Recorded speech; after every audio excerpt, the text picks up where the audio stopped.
I knew the history of my ancestors were cursed. Ever since I was a little boy, I had dreamed of being born at an earlier time so I could get my own tribal name and possibly bring our family's name more honor. Today, everyone just sees us as a permanent refugee or casino owner.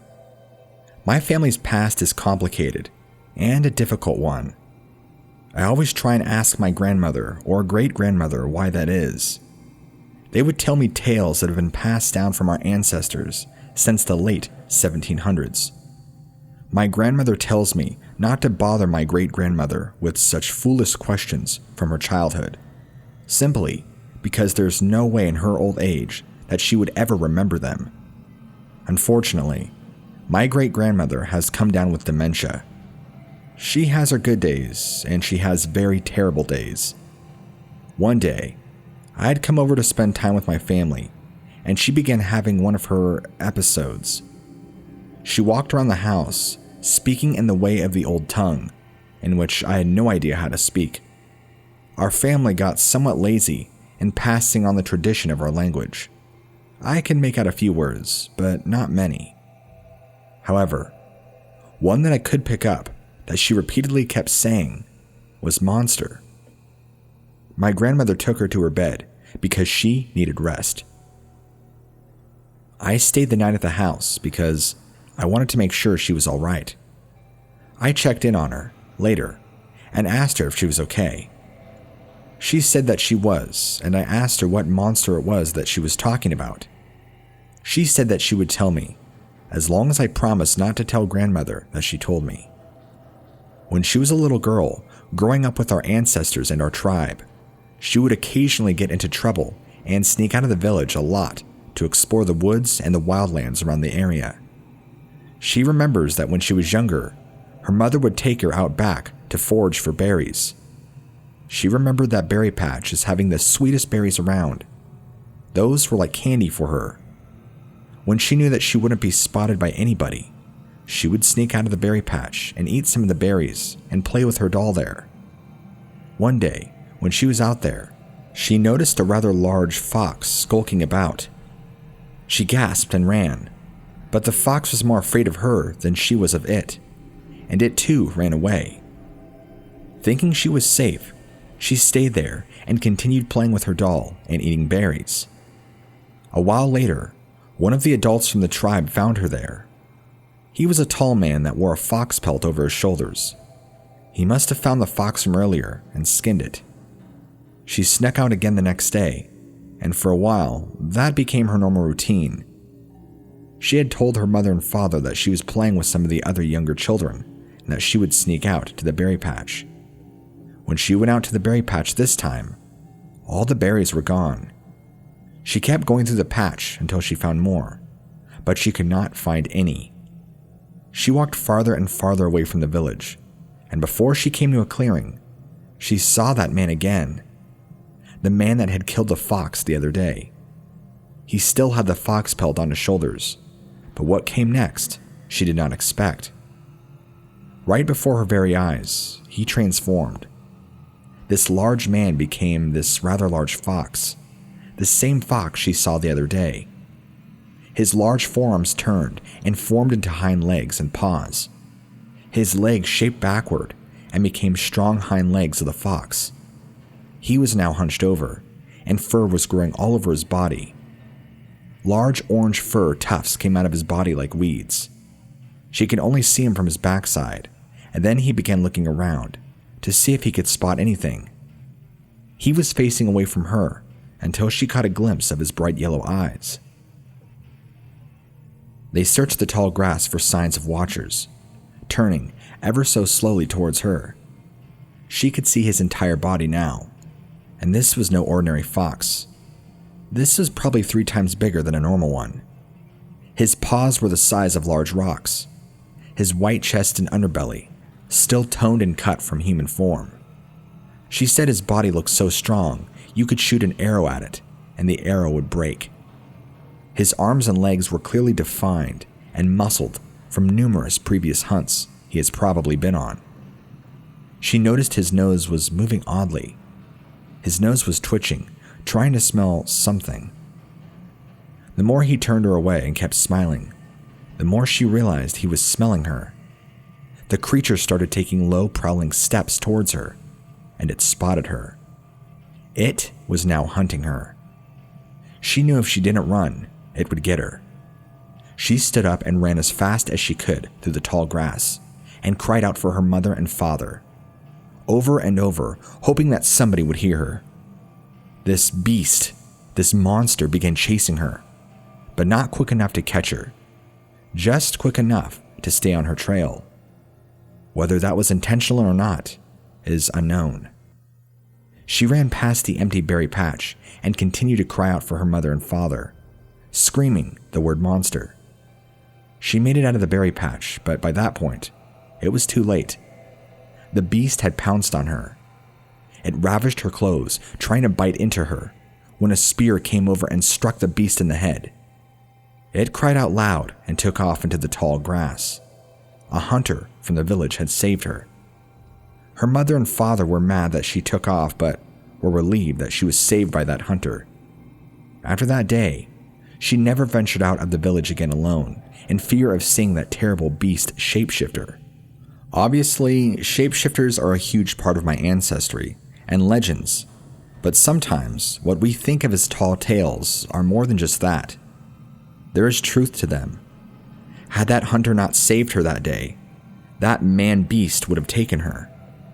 Whether he practiced magic or not is unknown, but it's possible he could have been a skinwalker. With all the great things about my ancestors that I can really admire, there are very dark parts of our past, and that, the art of shapeshifting, is one of them.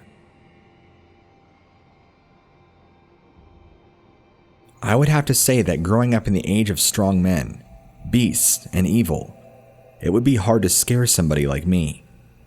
As someone who fought in the Second Great War, I've seen and heard some very bad things that the world of men is capable of. Some of those things I have done myself, but never before had I seen something as twisted or demented as this up to my point in life. The year was 1942, and the Germans were holding an encampment of ours farther to the east, just south of the Belgian border. Our troops were deployed, and we were told to help push the Germans out of the occupied territory. Knowing what I did now, I probably would have never gone with the squad that day, if I had a choice. Of course, I didn't. And of course, I had no idea what was to come out on the battlefield. Before the war, I was a high school history teacher, so I knew a lot about what happened in the First War. I knew a lot about what the Germans were capable of from the First War. Of course, we didn't know about them at all, and the experimentation they had done and continued to do during the Second War. But I knew enough that it could be more than helpful than just holding a gun. When the Germans began using gas to attack our soldiers, I was lucky enough to be at the front lines when they hit us with it. I managed to hold back some of our troops and saved a few lives from it. However, one of the Redskins assigned to our group got hit with it pretty bad. I don't particularly like their people, mainly because they hardly have ever bothered to learn American English. But after that day, he changed my mind about them.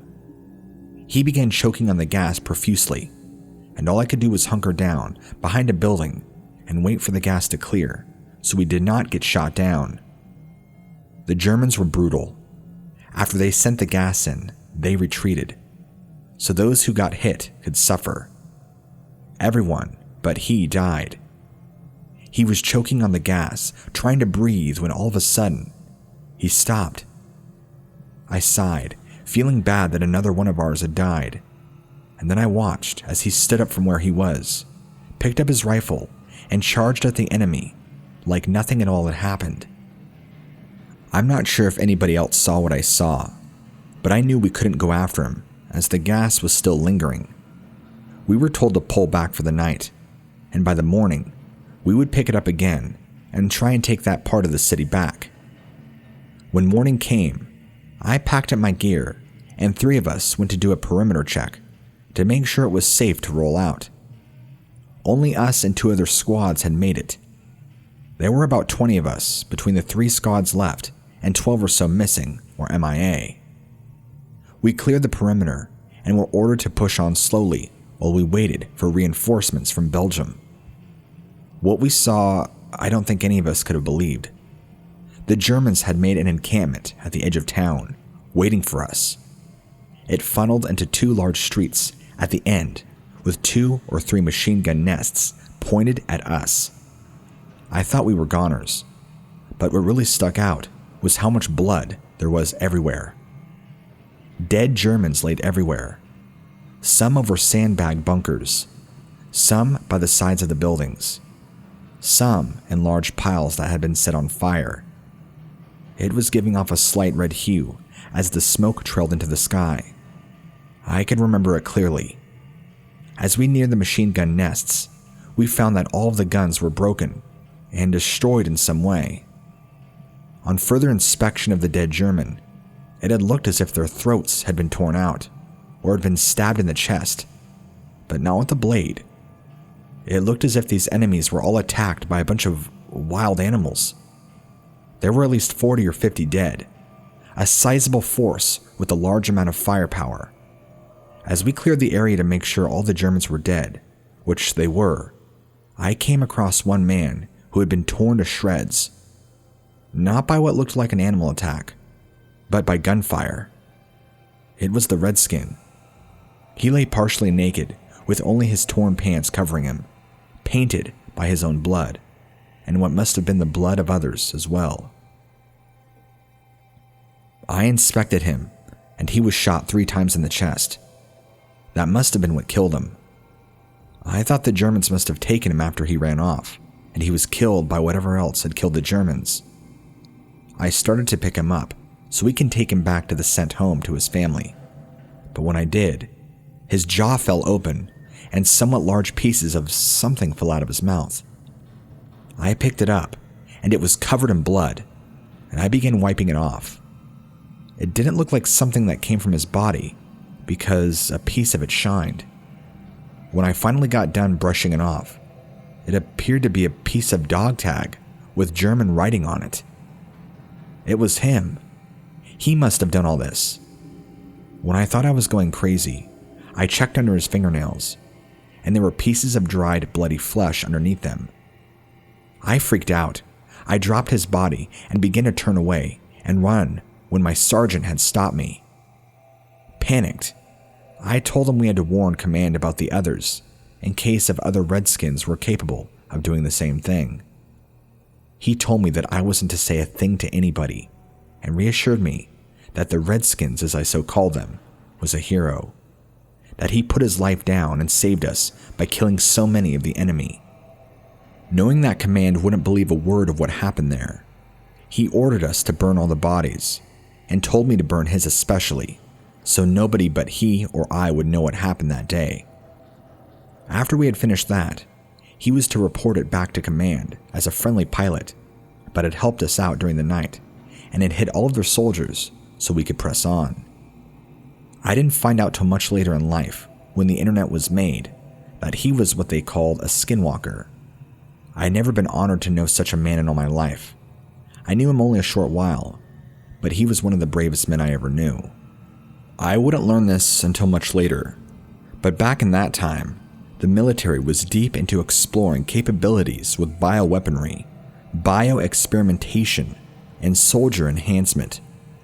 The small amount of natives that were enlisted or used against their will made for easy subjects to test out as super soldiers that had the power to, with what you and I would call shapeshift. They called it something else. Most of the subjects that were enhanced and tested on were taken against their will, hand-selected because of the military's knowledge of their use of dabbling into dark magic, allowing them supernatural abilities. Those supernatural abilities were then enhanced and then put to the test on the battlefield in the name of our country. I know it might be a shock to you that the military has done all sorts of bioprograms, but these have even predated World War II. Even the Germans were starting to dabble in this sort of testing with captured Jewish prisoners, There is very few people, if anybody, that lived long enough to actually release this information to the public, let alone talk about declassified information, so it's kind of hard to come by.